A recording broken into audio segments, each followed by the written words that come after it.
Queridos alunos, boa tarde. Vamos a mais uma correção. Semana 3, PET 1. Semana 3, PET 1, português, vem nos falar da morfologia, verbo e a variação de tempo e de pessoa.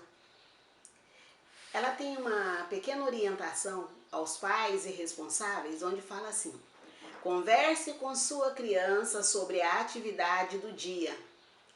Ela traz como proposta a função dos verbos. Quando nós falamos dos verbos, eu mandei para vocês alguns links para que vocês consultassem a respeito. Falei o que perguntaram e agora estou aqui para corrigir e esclarecer algumas dúvidas. Então vamos lá. Nós temos aqui um texto que é do Moacir Scliar. O texto do Moacir Scliar fala, é uma crônica, fala a crendice popular para de preconceitos e empatia. E ele vai contar para você a história da bruxa, né? Bruxa não o quê? Né? Exatamente porque ele quer te mostrar. Nós vamos pular o texto um pouquinho e vamos falar na sequência. E depois eu vou ler com vocês o texto, o que está faltando. Porque se eu começar a ler esse texto do jeito que ele está, você não vai entender nada. Porque ele fala assim: quando eu, garoto, em bruxa, mulher malvada que o tempo todo coisa perversa. Quando eu falo isso para você, você consegue entender alguma coisa? A resposta automaticamente vai ser não. Por quê? Porque está faltando alguma coisa aí que ligue uma palavra, um substantivo ou um adjetivo ao outro. Então nós precisamos aqui de algo que dê ligação. E para falar dessa ligação, nós vamos falar de verbos. Então vamos aí, continuando. Virem a folha, na página 10, fala assim: é possível compreender completamente o texto? Logicamente, você vai dizer que não. Aí eu pergunto, por que não dá? Porque está faltando palavras. E é exatamente isso que nós vamos ver. Então, a sua resposta é não, vírgula. Está faltando palavras. E aí aparece assim, parece que não, né? Sabe por quê? Estão faltando palavras importantes que dão sentido ao texto. Como eu já havia dito, são as palavras que vão dar ligação. Vai tornar esse texto compreensível. Então vamos lá. Temos aqui várias palavras. Todas essas palavras são verbos. Tá.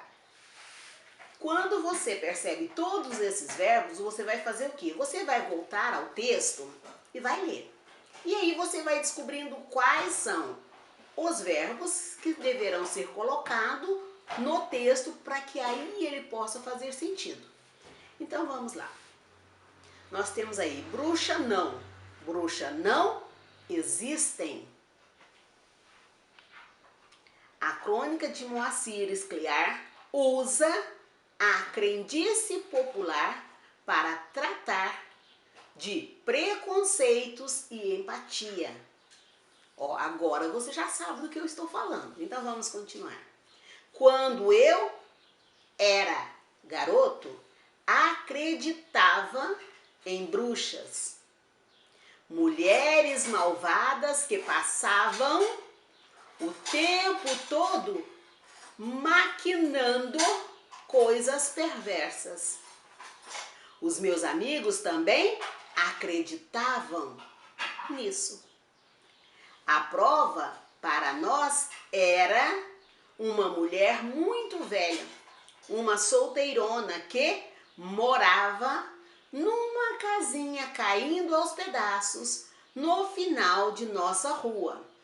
Seu nome era Ana Custódio, mas nós só a chamávamos de bruxa. Era muito feia, gorda, enorme, os cabelos pareciam palha. O nariz era comprido. Ela tinha uma enorme verruga no queixo e estava sempre falando sozinha. Nunca tínhamos entrado na casa, mas tínhamos a certeza de que, se fizéssemos isso, nós a encontraríamos preparando venenos num grande caldeirão. Nossa diversão predileta era incomodá-la.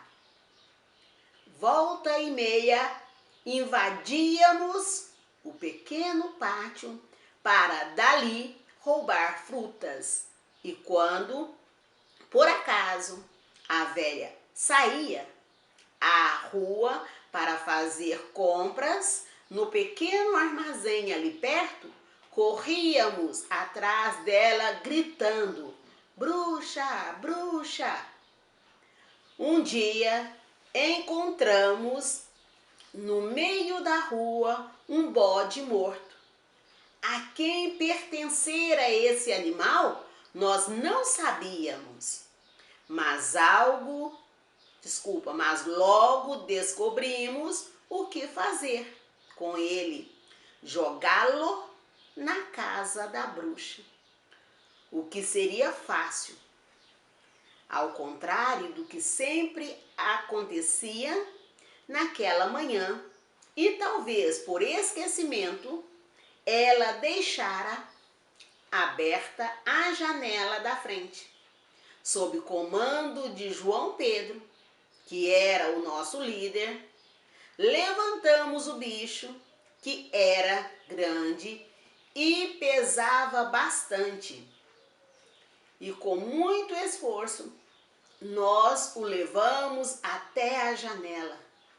Tentamos empurrá-lo para dentro, mas aí os chifres ficaram presos na cortina. Vamos logo, gritava João Pedro, antes que a bruxa apareça. E ela apareceu no momento exato em que finalmente conseguimos introduzir o bode pela janela. A porta se abriu e ali estava ela, a bruxa, empunhando um cabo de vassoura. Rindo, saímos correndo.